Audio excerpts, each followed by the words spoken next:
Hey guys, Kevin Bupp here, and I want to welcome you to another episode of the Real Estate Investing for Cashflow podcast, where our mission is to help you build and maintain massive amounts of income through income-producing real estate investments. So, guys, what happens when a physical therapist trades a steady paycheck for the wild world of real estate? So, our guest today, Lee Yoder, he did just that. And in 6 years, he built a portfolio of over 800 units. Now, in this episode, Lee's going to share the exact mindset and moves that helped him escape the golden handcuffs, scale incredibly fast, and stay grounded while building a vertically integrated investment firm in the Midwest. And so, if you've ever wondered how to leap from a W-2 job to a full-time real estate investor, this is going to be your roadmap here today. So, Lee, my friend, welcome to the show. It's a pleasure to have you here.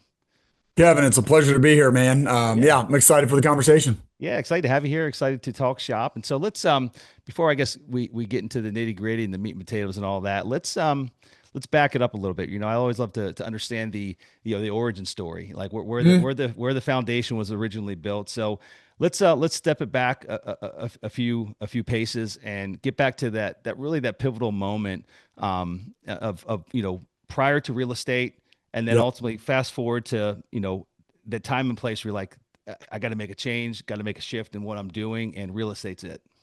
Yep. Yeah, man. So I'll go back to 2012. I graduated with my doctorate in physical therapy. They make you get your doctorate now. So I went to college for 7 years, became a physical therapist, and I was enjoying it, but it wasn't something I was real passionate about. I ended up getting into home health physical therapy, and it was nice, good schedule, but was kind of bored. And so the company I was with, this is out of Cincinnati, Ohio. I live just north of Cincinnati. They brought me in as the clinical director, and this was actually a startup company, and they were a staffing company. So I came in as a physical therapist, but I quickly came into the office and really, because it was a startup company, I started doing like a bunch of different things. And Kevin, it was like my first experience of building something was the verbiage I was using at the time. Like, I'm just enjoying building something. I was just answering directly to the president again because it was a startup. He was really kind of letting me build this home health healthcare division within the company. The rest of the company was really focused on staffing, and I had kind of this unique thing going on over here for the company, and I was really enjoying my work. And this was getting into like 2014, 2015. So pre-COVID. And so you just had to be in the office a lot. And my wife and I were starting our family. And so, I think a lot of people can identify with this. Where like, I enjoyed my work, but it just didn't feel like it was aligning with what my wife and I were envisioning for our family. And, she would kind of say, hey, every time you work overtime, I'm working overtime because, she's at home with some young kids ready for, dad to come in and relieve her a little bit. And man, at that company, like, and I'm competitive, Kevin. I enjoy working. So it was really hard for me to leave.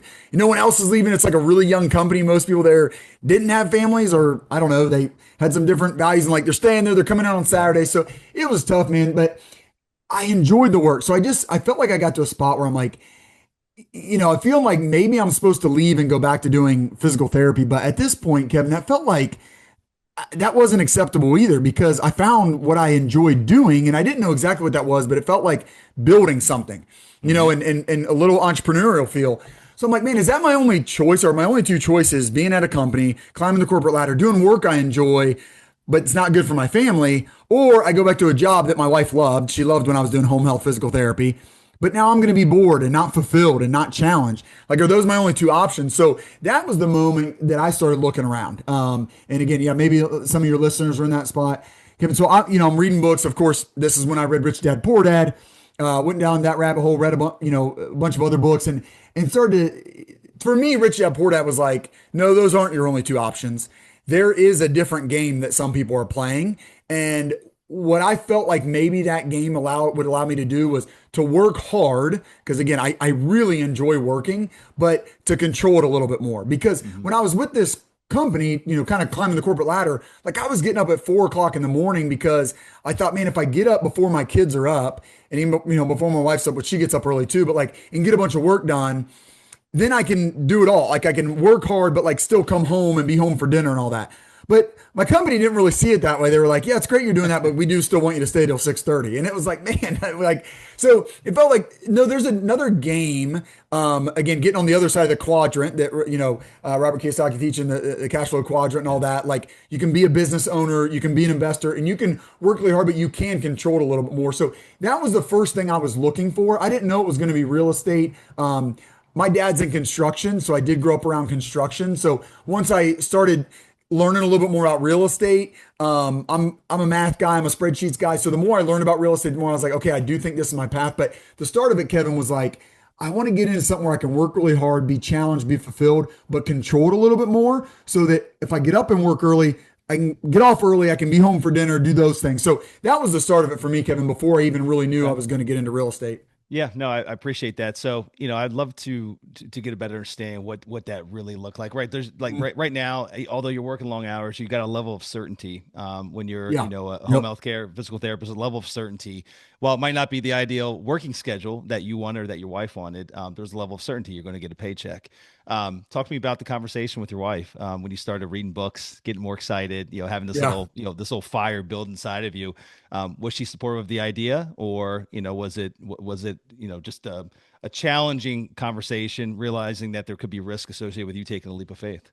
Yeah. So she was not on board with like jumping all in by any means. So that's not what I did. So I started talking to some people. A buddy of mine at church was in real estate full time, and he said, "Lee, is there any way you can get more flexibility with your job? Like, could you work from home a couple days? Could you be more flexible? That way, you could start a real estate side hustle."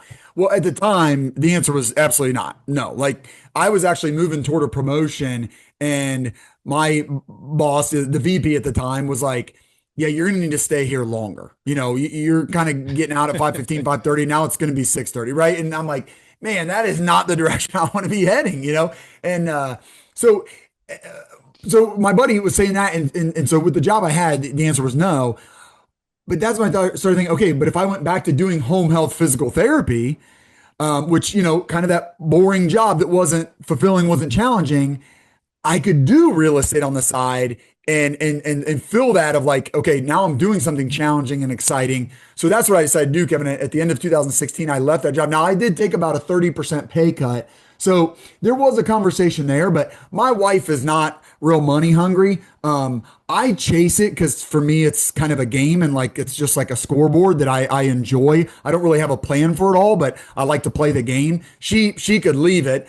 She's like, I'm good. Like your physical therapy salary, that's good for me. So she was fine with me going back to physical therapy because the schedule was great for our family. Again, knowing that I'm like, yeah, I'm going to real estate on the side. And she's like, okay, well, we'll talk about that and we'll figure that out. But one key thing, Kevin, that I'd say to your listeners is like, when I took a 30% pay cut, our lifestyle did not change because my wife and I live well below our means, and we always have. And so that's an important thing. A lot of people struggle to do that. And so it's hard to go take a risk when like you were kind of laid it out there, Kevin, well, for a lot of people, like, if you need that full salary that I'm getting at that job where I'm climbing the corporate ladder, it can feel like golden handcuffs, but I didn't have that because even though I had to take a pretty big pay cut, it didn't change our lives at all. So it allowed me to do that and then go kind of take this risk or whatever and start this side hustle. Yeah, no, I appreciate that. I feel a lot of similarities with you. You mentioned like you love the game, right? You love the game. Like you don't necessarily have a plan for the money that you're going to make by Yeah. playing the game or winning the game. And it's interesting. We have conversations internally, Brian and myself, and some of the other leadership team as well. And about just really, whether it be a vision board or whether it be long-term personal goals, long-term family goals. And surely I Yeah. try to buy back my freedom so I can spend more time with my wife and my boys and have flexibility in our lives so we can create more memories together. Like to me, like that's most important. But the Yep. part that Yep. frustrates a lot of people, more so, Brian and I had this conversation, and both of us came from very, very modest upbringings. Sure. Worked from a young age, worked our asses off to get where we're at today. And Yep. Yep. but I don't have, he wants me to tell him, hey, what do you want? Like in the big picture, I'm like, if you're looking for like physical, like material items, I don't know what to tell you, man. Like I don't know. I Yeah. don't necessarily care about having a Yep. private plane. I don't. We I live know.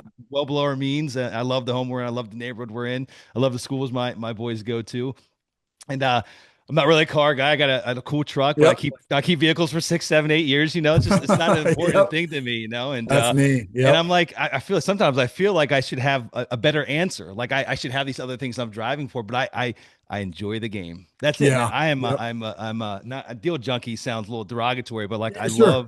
I love Yeah. doing deals. I love finding Yep. opportunities. I love structuring win-win, situations with sellers. And it's cool then to have our partners come along for the ride, right? Like they get to kind of Absolutely, get in the man. they get Yeah. to peek through the window, but also participate in the financial gains and all that. So, but anyway, no, I love that, buddy. That's No, awesome. I Really, agree really with that appreciate you sharing 100%. that. So you Yep. didn't, maybe give us some context on the I guess what that first property looked like, what year Yeah. that was when you bought that first property. But then you didn't just dabble and buy, hey, I'm going to buy one property a year for the next 20 years and that's going to be You're it. right.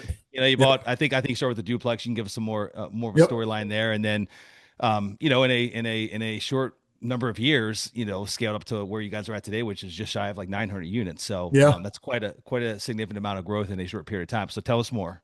Yeah, yeah, it's been a wild ride. So yeah, so I left that job at the end of 2016, went back to doing home health physical therapy again, like start consuming podcasts. And I was telling you, Kevin, I used to I go way back on the real estate investing for Cashflow show and stuff. So listening to podcasts like yours way back then. And so we bought a house in our town in Lebanon, Ohio, and we flipped that house. So that was the first thing we did. That was in the fall of 2017. Went well, but what was interesting, Kevin, I'm selling my wife on the dream, of course, right? Like telling her all about real estate. Here's what it's going to do for us. Not only like money, because again, she's not money hungry. She's like, no, I like our life. I'm good with you being a physical therapist. But I'm like, no, this is going to improve our lives. Well, the flip didn't really do that for us because I went from a really busy job to a not so busy job, but then I added a flip on top of that not so busy job, and I was just as busy as I was. And I told you we took a 30% pay cut. Well, on the flip, we made back that 30% pay cut. So it was literally like, it's just that perfect picture of, flipping is not investing, in my opinion. Like it's a different way to trade your time for money. Now, it is in real estate and it can be a great way to get started. I'm glad we did it, but it just took us one flip now. And I got to give a lot of credit to my wife because I probably would have been like, man, let's do it. Let's keep going. We got this thing going. Let's flip another, let's flip another. And she's kind of like, no, this is not what you told me it was going to be. You talked about passive income, residual income, Yeah. improving our lives. Like I didn't see any of that with the flip. It wasn't good. Our kids were young at the time. So it's not like we could bring them out to the property and help. My son's coming out to the property at 2 years old, electrocuting himself on the sockets, right? And going around with the hammer and putting holes where he shouldn't. And so it just didn't work. And so she's like, this isn't it. So because of that, Kevin, like that's where we've been a great team, even though we frustrate the heck out of each other. We've been a great team because she causes me to pause when I want to push forward. And while she might not want to do anything, like I push forward, but she caused me to pause and I went, okay, you're right. Like this isn't what I want to get, because I'm listening to podcasts like yours, Kevin, and I'm identifying with the guys and girls that are going bigger. Like I just knew that from very early on that I'm like, no, I know I want to go big, and you don't have to do that. But I just felt like that was where I wanted to go. So we jumped into a duplex the next year because we wanted to see, okay, what's this residual income like? Like what's it like when you have rental real estate, not just flipping and making some cash? We did a duplex the next year. That was a little bit better. It was still basically a flip because we had to, totally redid both units. But for a few months, and we sold it in under a year, so that's why I say it was basically a flip. But for a few months, we had it rented, and we saw that proof of concept that, okay, every month, the income is more than our expenses, and that includes the mortgage. So our residents are paying all the expenses and paying our mortgage down, and we have a little bit left over. Now, it's not much to get excited about because it's just one duplex. And again, in my progression, Kevin, I kind of already knew I wanted to go big, and that helped me, solidify that because I'm like, all right, man, maybe we're making $400 a month, and that was a really good deal. We bought it really well at an auction. This was 2019 that we bought this, or sorry, 2018 that we bought this. So real estate hadn't gone quite as crazy, but I'm like, man, $400 a month, 4,800 a year. Like if I did 10 of these, 48,000 a year. Maybe I get to 20, I'm getting close to 100. Like that would move the needle for me, but I don't really want to do 20 duplexes. So that next year we actually got a 16 unit. And then, so one guy has a podcast talks about the law of the first deal. And I really experienced that in multifamily because once I got that 16 unit, the day we were closing on it, my wife, about punched me. The day we were closing on it, I got an 8 unit under contract. And then like a month later, got a 10 unit. So got 34 units and some small multis. This was in the fall of 2019. And then 2020 happened and anybody that owned any assets did really well because the government printed so much money and, pumped it in the system and started handing out COVID stimulus and all that. So my portfolio kind of doubled. So just, dumb luck timing there. We were blessed by that. And so by the fall of 2020, I felt like, man, this portfolio that we've got, I hadn't even owned it for a year. I'm like, I like it was probably Kevin, if I would have held it and like got it all stabilized at the same time, probably was making like 30 a year. And my target at the time, it seems crazy to say it now because of what inflation's done, but I was like, if we can get to 60, our basic expenses are pretty much paid for. So then I could quit and jump in. But so I was like halfway there and I just didn't want to wait any longer. And we had so much equity because of what the market had done. So I convinced my wife, I'm like, how about we change the strategy and I'm going to sell all this, put it all in our savings. Cause when we did that, and I know Tom, like when we do this, we could live off of our savings for a few years. And so we got a few years for me to go try this thing. If it doesn't work, physical therapy jobs are going to be there. My wife's a nurse. She had actually already stopped nursing because, again, we had two kids and we started homeschooling the fall of 2020. So in COVID, her unit shut down and all that. So she just didn't go back. So she was already out of it. So I was not one of these guys that's like, hey, let me go try this. My wife's got the W-2. We're searching for our own insurance and all that when I left, but she agreed to that, prayed about it, felt led to following me that. And so at the end of 2020, sold that entire portfolio, put all that in my savings. It's like, all right, here's our runway, jump into real estate full time, and started syndicating in 2021. Okay. So just to better understand that plan there was, Yep. so it was basically your sales pitch was, hey, we're going to sell this. We're going to walk away with probably multiple six figures. That'll Yep. be enough to basically support our household needs, for a period of time so that Yep. you'll have some runway to get this thing off and running. I was in my mind, I'm thinking like, don't sell it. No, don't sell it. Come on, just Yeah. hold on to it. Right. Hold on to it. And ultimately, try to, formulate the plan of going bigger, like actually get into the syndication world. But I get it. It's a little bit challenging and easier of a sale, to your significant other if you've got quite a bit of money in the bank, right? Because when it's all wrapped up in the real estate and you can't necessarily tap into it all that easily, it Yeah. makes that argument a little bit more or a little less compelling, I guess, to Yep. her from like a security standpoint. So no, all good there. And so you did that, you sold it. Um, at that point in time, was the intent to you say syndicate? Now you got quite a bit of your own money, and can I make the assumption that all that other stuff, like all I'm going to call it the original portfolio, was that all your personal money, friends and Oh family, yeah. or were you raising Yep. capital at that point as well? Nope. So, home equity line of credit and cash to do the flip, and then Okay, made some money off that. So use that and home equity line of credit again to do the duplex. So we did those on our own, because yeah, I mean that's part of our. And I mentioned this already, Kevin. Us living below our means, but we had saved some money. We bought our house in 2012. It needed a ton of work, and it had appreciated, of course. So, but we held that. It was 5 years before we did the flip. So, really build ourselves a nice financial base, a foundation to start working off of. So did the flip and the duplex by ourselves. And then the 16 unit, my in-laws brought the money and just did a simple 50-50 joint venture. Like you guys brought the hmm money, and they were active. You have to be technically active when you do a joint venture. So they brought the money, gave them 50%. We did almost all the work. We got 50%.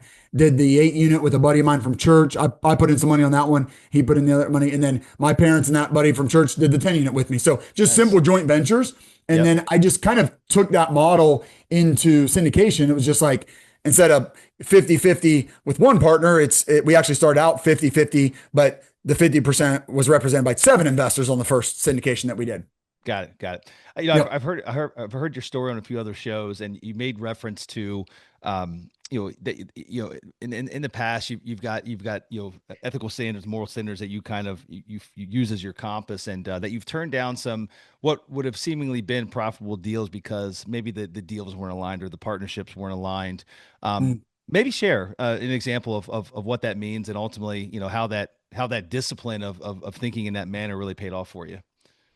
Yeah, man, that's tough because I had one guy tell me one time, he's like, man, you got to make sure you're not just thinking like an entrepreneur, but you're thinking like an investor.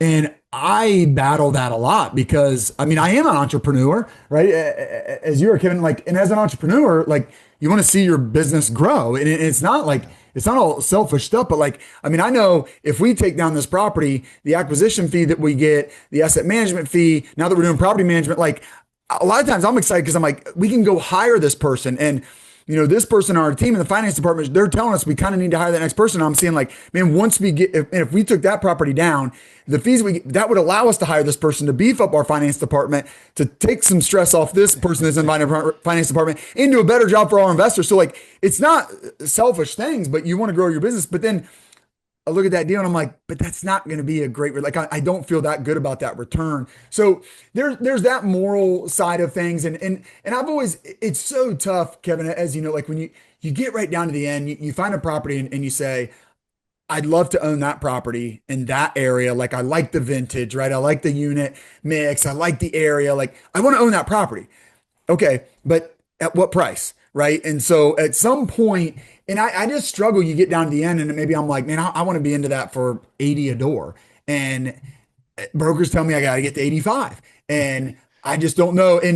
For me, Kevin, one of like ultimately the way is I do go to the Lord in prayer. And again, my wife's a pretty good gauge because she's just more risk adverse, which is helpful for someone that's a gambler like me. But I'll go to the Lord in prayer, and I do. And not that he doesn't make it super clear. He doesn't make things easy for us that follow him. But I do a lot of times get a sense that it's like, Lee, if you just offer, you can buy any property you want if you pay the highest price, right, Kevin? I mean, That's right. it's you can make it happen. So, but I often get the sense that God's like, Lee, your numbers are telling you 80. Stay there. If it's in my will for you to have that property, you'll get it. And ultimately, there's times I've gotten properties where I'm like, I don't understand how I got this property. Like, I shouldn't have, and it happens. And it's not all like this magic voodoo thing. I mean, I pretty much always felt like overpaid too. Whenever we win, I always feel like, That's right. shoot, we overpaid, Well, But if they accepted that, maybe they would accept it a little less, right? 100%, right. I mean, I know we're going all the way back to the auction. We bought the flip at an auction. We bought the duplex at an auction, and I won. And my wife's like, but nobody else is willing to pay that much. So like, you overpaid. And I'm like, well, you can never win and not be. I mean, an auction, that's Yeah. that's the definition of an auction. Somebody's You have got to to be be the the highest highest bidder. payer. Yeah. Someone's got to Somebody be the has, highest payer. like, that's the only way we'll ever get something. She's like, well, yeah, I know, but nobody else was willing to pay that much. So you always have that. But I kind of, I just find myself like, okay, for me, there's a higher power that like can bring me down sometimes. Like, nope, this is where I'm going to stop. And so that's where it's at. And being a good fiduciary to our investors, making sure we do that, because man, that's the one thing you can never change, right? You can never change the purchase price. So That's it's right. really hard though. Yeah. I'm always going to struggle with that. It's difficult to walk away when there's a deal you want. That's right. And I mean, I've had a number of mentors over the last 2 decades I've been doing this, and probably the one common refrain is that like the incredibly successful folks in real estate that have been at this decades and decades, 50 plus years, um, they've made it that far because of the deals they didn't do. Yeah, Not because right. of the ones they did, it's because of the ones they actually passed them. Because, there's also some gut check that comes into it as well, right? The one thing I can promise you, we always joke about this internally. It's like the one thing I can promise you about a pro forma is it's never going to be correct. I don't care how long Right. you're a Yep. multifamily investor, how long you've been investing in mobile home parks. I can promise you one thing. It's either going to exceed the expectations that you've laid out on paper, or it's going to miss them. It's going to miss the Yep. mark. It might not Right. be by that much, right? But and and Yeah. and so again, we can lie to ourselves on an Excel document and make a deal work. And I think unfortunately, I think there's some there's just a ton of phenomenal sponsors out there and syndicators out there, but there's also some that got really caught up in the rigmarole of fee, right? Like, rising Yeah. tide lifts all Yeah. boats, and it's going to keep rising. It's going to keep Yep. rising. I can get into this thing. I can make my fees. I can, exit out of it in a short period of time, hit the IRR targets that I just did it on the last two. I exceeded Yep. exceeded what the pro forma laid out. And really that was a function of the market itself Oh and, yeah. and having it being, falsely inflated. But then music stops, right? And so, Yep. there's, it's interesting because I reflect back on 20, 20 late 2020 when rates started going down. Number one, 2020 was a slow year for us. We bought a couple of properties, but no one knew it was going to happen when COVID first Right. Yeah. started, right? And so Kind of all we froze wanted up. to focus on is like, let's just make sure our existing portfolio pays their rent, right? And let's Hmm. put some backstops in place in case they don't. What do we do? And then obviously, you fast forward a couple of quarters, we realize that folks are paying and life Yep. is good. And then rates start trending downward. And you got 2021, 2022, and it's like all gangbusters, right? Like Oh real yeah. estate's on fire, Nuts. rates are at all time lows. And I remember having challenging times internally. There's always a push and pull with Brian and myself. Brian, if you want to bifurcate our company down the middle, Brian raises capital, and I basically find opportunities and run those opportunities. And there's a lot. We've got 70 team members across the board, but like that, generally speaking, that's how Sure. our roles have been split. Yeah. And there was a lot of capital flowing back then. And if you didn't take money from an investor, they're going to go find another home for it. Oh yeah. And I'm Right. telling Brian, I can't make things pencil. I don't know what to tell you. Like I literally don't understand. I feel like we know what we're doing. We're doing it a long time. I don't know how the next buyer is paying that much for it. And so we didn't buy a lot during that period of time because we couldn't make things pencil out. And so we passed on a lot of what could have been we could have made money on it, but like I couldn't get comfortable with it. Right. There's Yep. a gut check.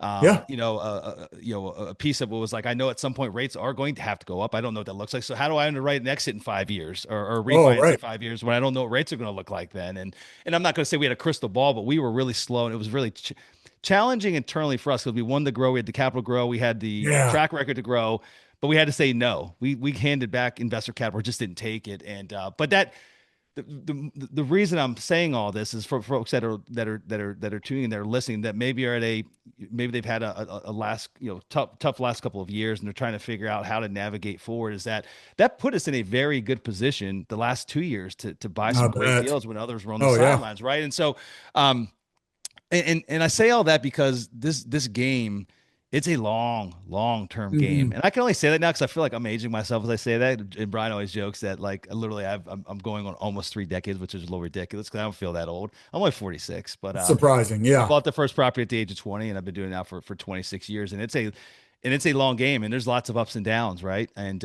so we just went through. We're in the middle of a cycle now, and it's just you got to have patience, you got to have discipline, and if you're patient and you have that discipline, what you'll find is that we're all trying to hit singles and doubles are really good in this business, right? Singles Yeah. and doubles, good singles and doubles are really good, and just inevitably, you're going to by default every once in a while you're going to hit a grand slam, right? And it's just going to happen, and that's going to just catapult your business to the next level. But you got to think of it as like 10, 20 year marks, not like 1, 2, 3, 4 year marks like I think a lot of Yeah. folks did over the last couple of years. So anyway, I'm done rambling now.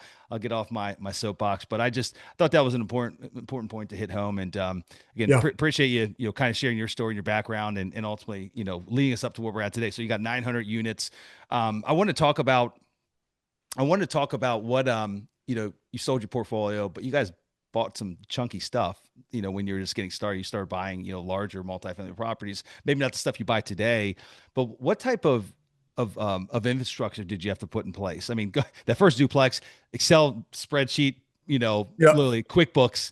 Not even probably that, right? You don't even need that, right? That's pretty No. simple and straightforward. But you Yep. start buying a 16 unit, an 8 unit, a 10 unit, a little bit more elaborate than just probably a simple Excel spreadsheet. So, what type of systems and infrastructure did you need put in place? And anyway, just curious of how you evolve that side of your business. Yeah, to be honest with you, Kevin, I mean, I still stayed pretty minimal in that area, but the main thing I did was just hire a third party property management company. So I did not start out managing my properties. I had no interest in property management. We managed the duplex, and just my wife and I both just didn't like it, didn't like the weight of it.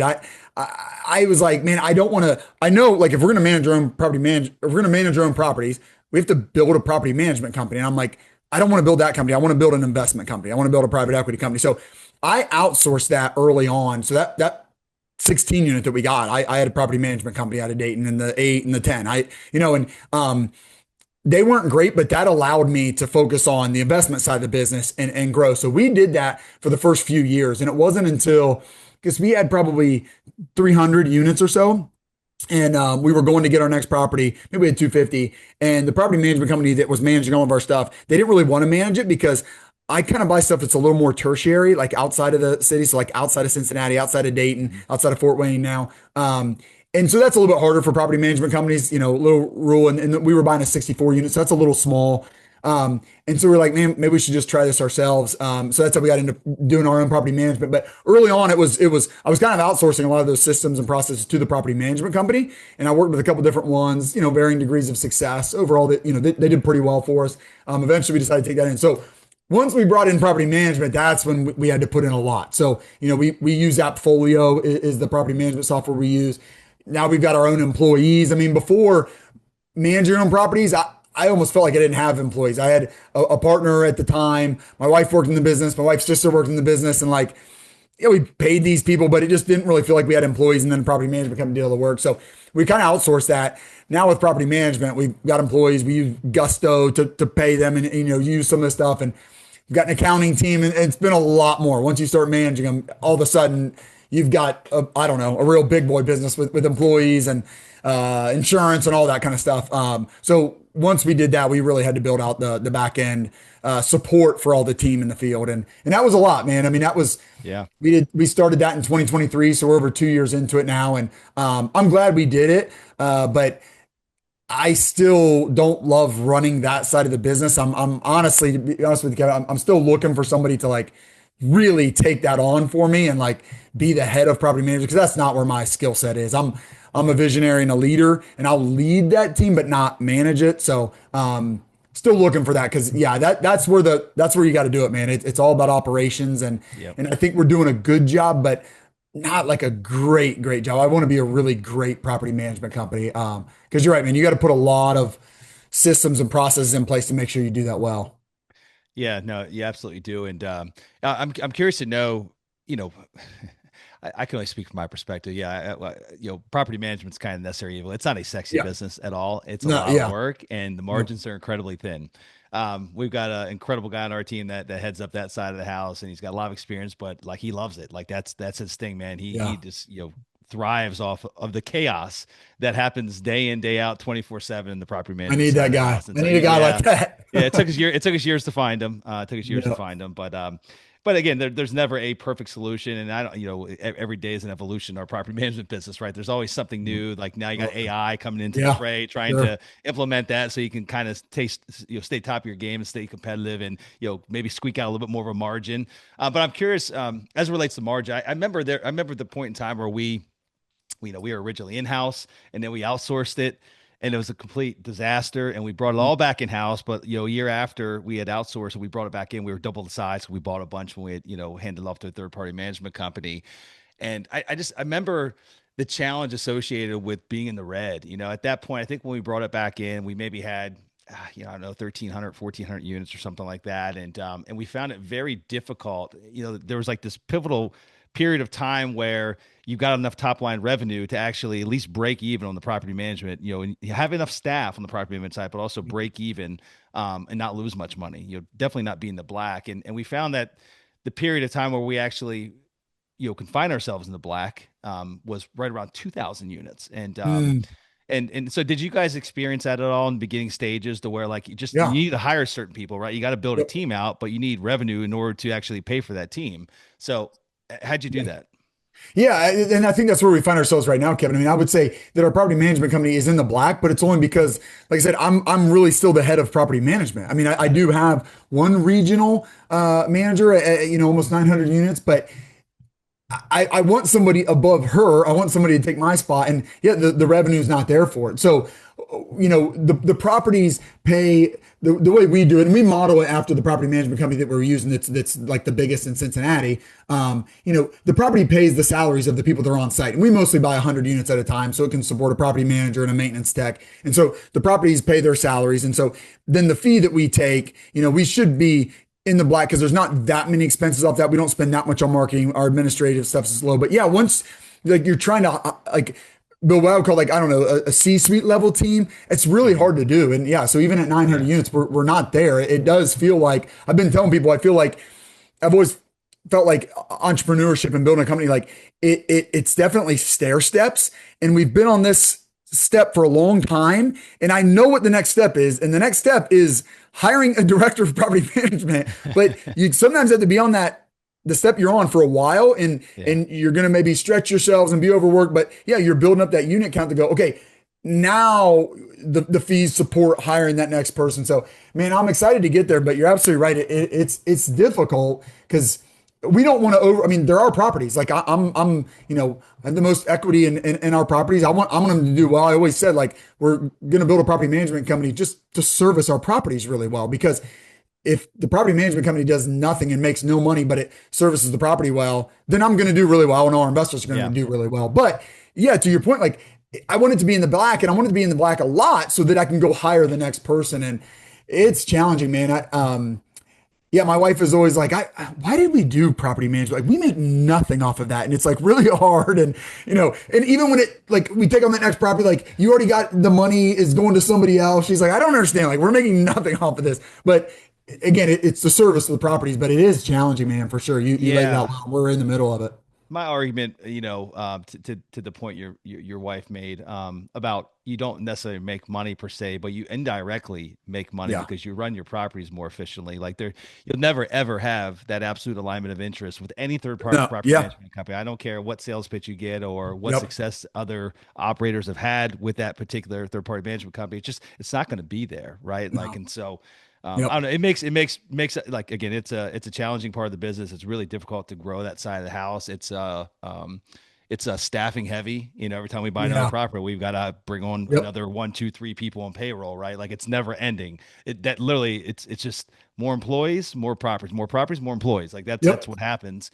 Yeah. And but with all that being said, when we have to have conversations with investors about the performance of properties, whether it's good, bad, or neutral, I feel much better owning the outcome, whatever that might Right. be, whether Right. it's good or bad, rather than having to pass the buck to a third Yeah. party that I have no control over. So that Yeah. makes You're in me that makes control. me sleep good at night. Whether it's good or bad news, I still sleep better knowing that I even if it's bad, I can truly formulate a plan, say, here's what we're doing, For and sure.